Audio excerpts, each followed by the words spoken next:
Hello dear students, welcome to Maurya's tutorial.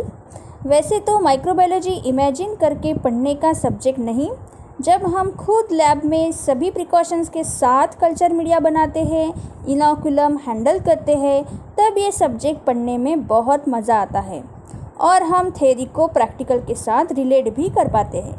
लेकिन lockdown अभी भी शुरू है, we can not go to the colleges और इस कारण हम प्रैक्टिकल्स भी नहीं कर पा रहे। लेकिन आप बिल्कुल भी टेंशन मत लीजिए, मौर्या ट्यूटोरियल आपके लिए इमेजेस के साथ थ्योरी और प्रैक्टिकल पढ़ा रहा है, जिससे आप थोड़ा बहुत अच्छे से समझ पाएंगे।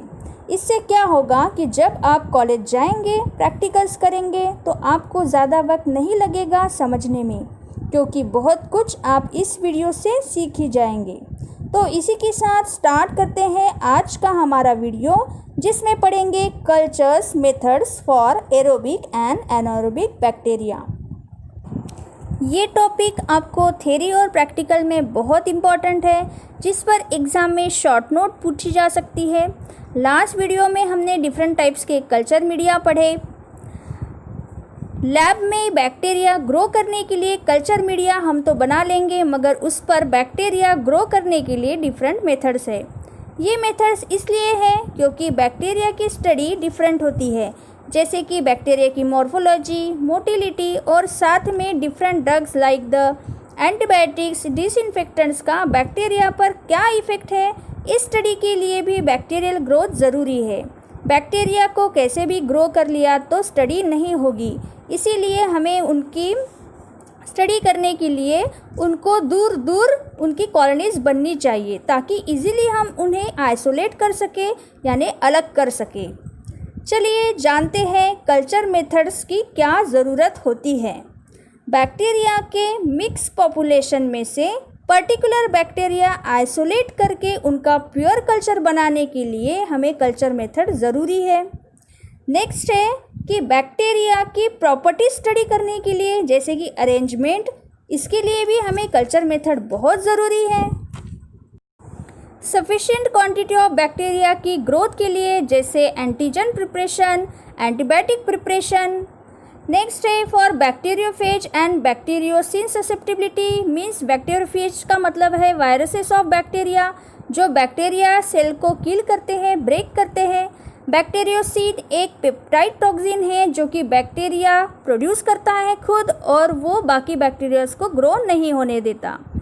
नेक्स्ट है माइक्रो ऑर्गेनिजम्स की सेंसिटिविटी चेक करने के लिए, जैसे कि एंटीबायोटिक, डिसइंफेक्टेंट्स, ऐसे ड्रग्स की सेंसिटिविटी हम माइक्रोबियल ग्रोथ करके ही चेक कर सकते हैं। नेक्स्ट है वायबल काउंट के लिए, इसके बारे में हम आगे आने वाले वीडियो में देखेंगे। वायबल काउंट का मीनिंग है number of bacteria present in live condition. Next है maintain the stock culture. Stock culture मतलब कि ऐसा बैक्टीरिया का कल्चर जिसे हम आगे भी वायबल कंडीशन में रखना है। माइक्रोब 7 दिन से ज़्यादा ज़िंदा नहीं रहते, अगर हमें उन्हें ज़िंदा रखना है तो उन्हें बार बार कल्चर मेथड से नए कल्चर मीडिया पर डालते रहना पड़ेगा, उसे हम कहेंगे सब कल्चरिंग। तो स्टॉक कल्चर को मेंटेन करने के लिए हमें सब कल्चरिंग करना है और उसके लिए हमें कल्चर मेथड्स का यूज़ करना है। तो ये सारी नीड है कल्चर मेथड करने की। कल्चर मेथड्स बहुत डिफरेंट टाइप्स के मेथड्स है, जिसे हम अलग अलग स्टडी कर सकते हैं बैक्टीरिया की। Culture method includes streak culture, lawn culture, stroke culture, stab culture, pour plate method, spread plate method, liquid culture and methods for anaerobic bacteria. तो चलिए आगे जानते हैं कि एक एक मेथड को डिटेल में। सबसे पहले देखते हैं स्ट्रिक कल्चर। एक टर्म इम्पॉर्टेंट है, दैट इज़ इनोकुलम। यहाँ इनोकुलम का मीनिंग है बैक्टीरियल सेल्स जो इनोकुलेशन के लिए यूज़ करते हैं, और इस इनोकुलम को निकालने के लिए एक इक्विपमेंट यूज़ करते हैं जिसे कहते हैं इनोकुलेटिंग लूप। ये लूप प्लैटिनम या निक्रोम वायर से बनी होती है, जिसे प्लास्टिक का हैंडल होता है, जैसे कि आप इमेज में देख पा रहे हैं। टिप पर वायर का ही लूप बनाया है, जिसे हम इनोकुलम में डिप करेंगे और लूप पर लगे हुए बैक्टीरिया को हमें यूज़ करना है कल्चर के लिए। स्ट्रिक कल्चर में इसी इनोकुलेटिंग लूप को यूज़ करके स्ट्रिकिंग करना है। 1 लूप फुल ऑफ इनोकुलम को अगार प्लेट पर स्मॉल एरिया पे स्प्रेड करना है। फिर इसी इनोकुलम को लूप के हेल्प से प्लेट पर स्ट्रिकिंग करनी है, पैरेलल लाइंस बनानी है प्लेट के डिफरेंट सेगमेंट्स पर, और फिर इस प्लेट को इंक्यूबेट करना है इंक्यूबेटर। इस इमेज में देखने के बाद आपको अच्छे से समझ आएगा। आफ्टर इंक्यूबेशन रेड और ब्लू कलर का इमेज देखिए, कुछ इसी तरह बैक्टीरिया ग्रो होते हैं जिन्हें हम आसानी से आइसोलेट कर सकते हैं।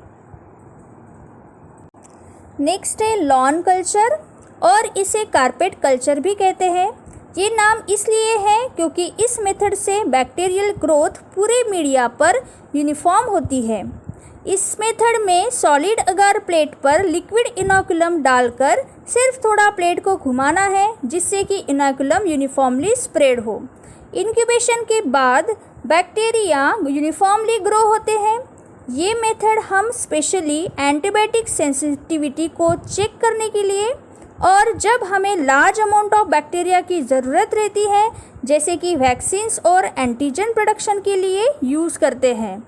इस इमेज में लॉन कल्चर और एंटीबायोटिक सेंसिटिविटी चेकिंग के बाद जो जोन ऑफ इनहिबिशन मिलती है ये दिखाया है। जोन ऑफ इनहिबिशन मीन्स जिस एरिया में बैक्टीरिया की ग्रोथ नहीं होती एंटीबायोटिक्स के इफ़ेक्ट के कारण। Next stroke culture.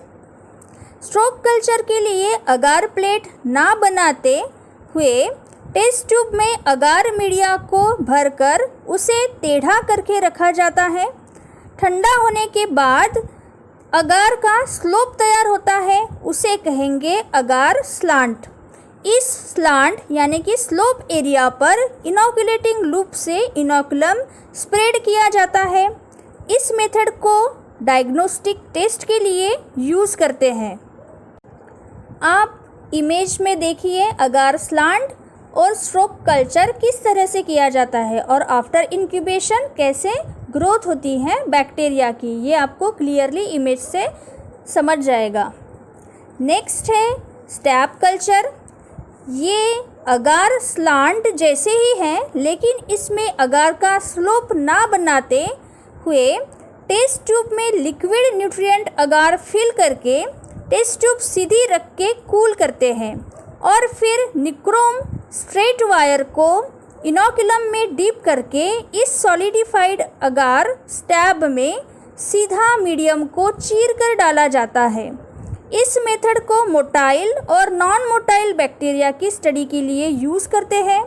बैक्टीरिया को ऑक्सीजन रिक्वायरमेंट स्टडी के लिए भी और स्टॉक कल्चर को मेंटेन करने के लिए भी इसे यूज़ करते हैं। यहाँ देखिए ये अगार स्टैब है और ये है stab culture after incubation.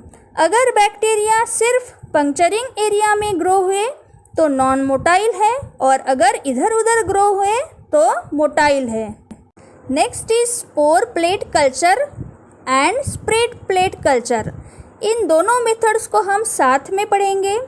Left hand side में पोर प्लेट मेथड है और राइट हैंड साइड में स्प्रेड प्लेट मेथड है। पहले पोर प्लेट मेथड के बारे में पढ़ेंगे। इसमें आपको 0.1 से 1 ml तक इनोकुलम को एक तो 45 डिग्री सेल्सियस पर कूल्ड किए हुए न्यूट्रिएंट अगार मीडियम में ऐड करना है या फिर डायरेक्टली खाली पेट्री प्लेट पर डालना है और फिर ऊपर से थोड़ा कूल किया हुआ न्यूट्रिएंट अगार डालना है और फिर अच्छे से पेट्री प्लेट को घुमाकर मिक्स करना है और फिर सॉलिडिफाइड करके इंक्यूबेट करना है। अब बात करते हैं स्प्रेड प्लेट टेक्निक की। तो इसमें सबसे पहले न्यूट्रिएंट अगार को पेट्री प्लेट पर ऐड करना है और मीडिया को सॉलिडिफाई होने पर 0.1 ml इनोकुलम सरफेस पर डालकर ग्लास स्प्रेडर से स्प्रेड करना है और फिर इंक्यूबेट करना है। आफ्टर इंक्यूबेशन पोर प्लेट मेथड से बैक्टीरियल कॉलोनीज मीडिया के अंदर और सरफेस पर ग्रो होगी और स्प्रेड प्लेट मेथड से बैक्टीरिया सिर्फ सरफेस पर ग्रो होंगे। इस मेथड को viable count of inoculum estimate करने के लिए यूज़ करते हैं। नेक्स्ट है लिक्विड कल्चर्स। ये बहुत ही सिंपल सा मेथड है जिसमें nutrient broth means liquid culture में इनोकुलम पिपेट या सिरिंज से ऐड करते हैं या तो फिर चार्ज लूप को इंसर्ट करते हैं। इसे ब्लड कल्चर, स्टेरिलिटी टेस्ट और स्टॉक कल्चर के लिए यूज़ करते हैं, लेकिन इसका एक डिसएडवांटेज है कि इस मेथड से मिक्स कल्चर से प्योर कल्चर नहीं बना सकते। इसके बारे में मैंने लास्ट वीडियो में बताया है, तो इस वीडियो में अगर आपको कुछ समझ ना आए तो मेरे पहले की वीडियो ज़रूर देखें। वीडियो के लास्ट में आपको पूरी प्लेलिस्ट मिल जाएगी। आगे जानते हैं एनारोबिक बैक्टीरिया के लिए कौन सी मेथड्स है। तो एक बात यहाँ आपको जानना ज़रूरी है कि अब तक बताई हुई सारी मेथड्स एनारोबिक बैक्टीरिया के लिए भी थी। सिर्फ एनारोबिक बैक्टीरिया को ऑक्सीजन फ्री एनवायरनमेंट चाहिए ग्रो होने के लिए। उसे हम कैसे क्रिएट करें ये आगे आने वाले मेथड्स में बताया गया है। क्योंकि ऑक्सीजन तो हर जगह प्रेजेंट है, तो अगर हमें एनारोबिक बैक्टीरिया मीन्स जिनको जीने के लिए ऑक्सीजन की ज़रूरत नहीं, ऐसे बैक्टीरिया को ग्रो करना है तो कैसे करें? ये सवाल ज़रूर आपके भी दिमाग में आया होगा। तो चलिए जानते हैं इस सवाल का जवाब। जब माइक्रोबायोलॉजी का डेवलपमेंट हो रहा था तब एनारोबिक बैक्टीरिया के लिए यूज़ करते थे एक सिंपल सा कैंडल जार।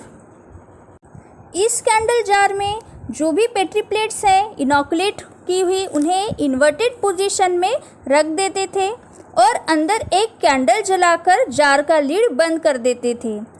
कैंडल तब तक जलती थी जब तक जार में ऑक्सीजन है। ये आपने बचपन में पढ़ा भी है और ऐसी एक्टिविटी भी शायद आपने की होगी। तो आग जलने के लिए ऑक्सीजन ज़रूरी है। कैंडल पूरा ऑक्सीजन यूटिलाइज कर लेती है जलने के लिए और वहाँ CO2 रहता है। तो जो एनवायरनमेंट है वो ऑक्सीजन फ्री हो गया और इस तरह एनारोबिक बैक्टीरिया ग्रो कराते थे। मगर अब काफ़ी एडवांस टेक्निक्स और इंस्ट्रूमेंट्स यूज़ किए जाते हैं। इसी का एग्जाम्पल है मैकिन्टोश फाइल्स एनारोबिक जार। ये जार मेटल या ग्लास का बना होता है जिसे मेटल का ढक्कन होता है जिसे हम स्क्रू क्लैंप से एयरटाइट बंद कर सकते हैं। मेटल लीड पर 2 ट्यूब्स होती है, एक गैस इनलेट का और दूसरा गैस आउटलेट का। साथ ही में इस पर इलेक्ट्रिक टर्मिनल्स भी प्रेजेंट होते हैं। मेटल के लीड के नीचे के साइड में पोर्सिलिन स्पूल पर एस्बेस्टॉस प्रेजेंट होता है जो कैटलिस्ट का काम करता है। अब इसे यूज़ कैसे करते हैं? तो जो इनोकुलेटेड पेट्री प्लेट्स और टेस्ट ट्यूब है उनको इन्वर्टेड पोजीशन में हमें इस जार में रखना है। जो गैस आउटलेट को वैक्यूम पंप से अटैच करके जार की पूरी एयर निकाल लेना है। उसके बाद इसमें हाइड्रोजन गैस फिल करना है गैस इनलेट ट्यूब से। इलेक्ट्रिकल टर्मिनल्स को इलेक्ट्रिकल सप्लाई प्रोवाइड करना है जिससे कि मेटल लीड हॉट होगा और जो एस्बेस्टॉस है यानी कि कैटालिस्ट अपना काम करेगा। कैटालिस्ट का काम है रेट ऑफ रिएक्शन बढ़ाना। तो जो कुछ ऑक्सीजन जार में बचा है वैक्यूम के बाद वो वहाँ प्रेजेंट वाली हाइड्रोजन गैस के साथ रिएक्ट होगा। मतलब अब पूरी जार ऑक्सीजन फ्री हो गई और अब इसमें एनारोबिक बैक्टीरिया आसानी से ग्रो हो पाएंगे। तो इस तरीके से इसे यूज़ करते हैं। नेक्स्ट मेथड में यूज़ करते हैं गैस पैक। ये एक पैकेट है जिसमें कुछ ऐसे सब्सटेंस डाले जाते हैं जो वाटर के कांटेक्ट में आने के बाद हाइड्रोजन और कार्बन डाइऑक्साइड गैस तैयार करते हैं और कोल्ड कैटलिस्ट ऑक्सीजन और हाइड्रोजन का कॉम्बिनेशन कराते हैं जिससे जार का ऑक्सीजन फिनिश होगा। गैस पैक कमर्शियली अवेलेबल है। इसमें इंडिकेटर भी प्रेजेंट होता है जो हमें ऑक्सीजन का प्रेजेंस बताता है। इसमें रिड्यूस मिथिलीन ब्लू को यूज़ करते हैं जो कि ऑक्सीजन के एक्सपोजर पर ब्लू कलर दिखाता है। नेक्स्ट है प्री रिड्यूस्ड मीडिया, जो कि नाउअडेज मार्केट में कमर्शियली अवेलेबल है। ये पहले से ही रिड्यूस मीडिया है, मीन्स इसमें ऑक्सीजन प्रेजेंस नहीं होता।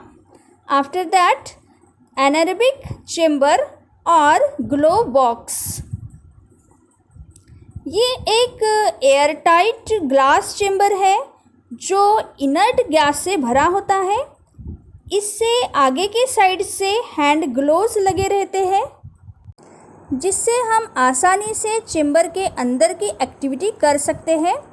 सी images, this is the glass chamber which is filled with inert gases and the gloves are present in front of the chamber. Next is biological methods. इसमें anaerobic bacteria को aerobic bacteria के साथ grow करते हैं या फिर germinating seed के साथ या फिर चॉप्ड वेजिटेबल्स के साथ। इन सभी को ऑक्सीजन की ज़्यादा ज़रूरत होती है, तो ये सभी ऑक्सीजन को यूटिलाइज कर लेंगे और एनारोबिक बैक्टीरिया को ऑक्सीजन फ्री एनवायरनमेंट प्रोवाइड करेंगे। Next is reduction of oxygen by using reducing agents like the 1% glucose, ascorbic acid, 0.1% thioglycolate. These agents ये एजेंट्स क्या करते हैं, खुद रिड्यूस हो जाते हैं by using oxygen and provide the oxygen free environment. These all are the methods for bacterial culture. Video अच्छा लगे तो ज़रूर लाइक कीजिए, वीडियो को अपने फ्रेंड्स के साथ ज़रूर शेयर कीजिए और मोरियस ट्यूटोरियल को सब्सक्राइब भी कीजिए. Thank you very much.